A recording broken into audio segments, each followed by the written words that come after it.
Pourquoi s'intéresser aux risques cardiovasculaires, aux maladies cardiovasculaires chez la femme et chez la femme diabétique en particulier?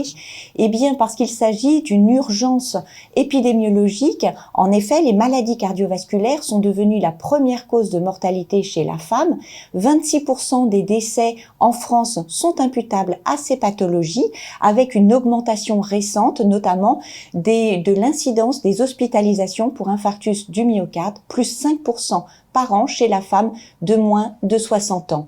Pourquoi le diabète également? Parce qu'une autre épidémie, 5% de la population française est concernée par un diabète de type 2 traité, et ces taux sont en augmentation puisque les projections européennes nous annoncent des progressions de plus de 13%. La femme diabétique est donc à haut risque de maladies cardiovasculaires, d'avoir une complication. Quels sont ces facteurs de risque modifiables qui vont rendre compte de 85% des cas d'infarctus prématuré avant l'âge de 50 ans? Ces facteurs de risque, l'hypertension artérielle, le tabac. 80% des infarctus avant 50 ans sont liés à un tabagisme, et puis le diabète. Le diabète qui est rencontré de manière plus fréquente chez ces femmes qui vont présenter un infarctus du myocarde. Dans les séries américaines, notamment de la cohorte Virgo, le diabète est rencontré dans 37% des cas. En France, dans notre étude WAMIF, il est rencontré dans 15% des infarctus survenant avant l'âge de 50 ans.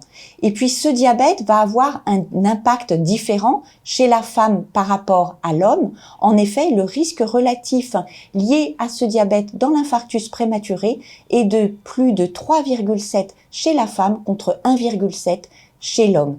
Ces autres facteurs de risque modifiables ont un impact plus délétère chez la femme, comme pour le diabète, notamment l'hypertension artérielle qui impacte plus sévèrement la femme, le tabac avec un risque relatif augmenté de 25%.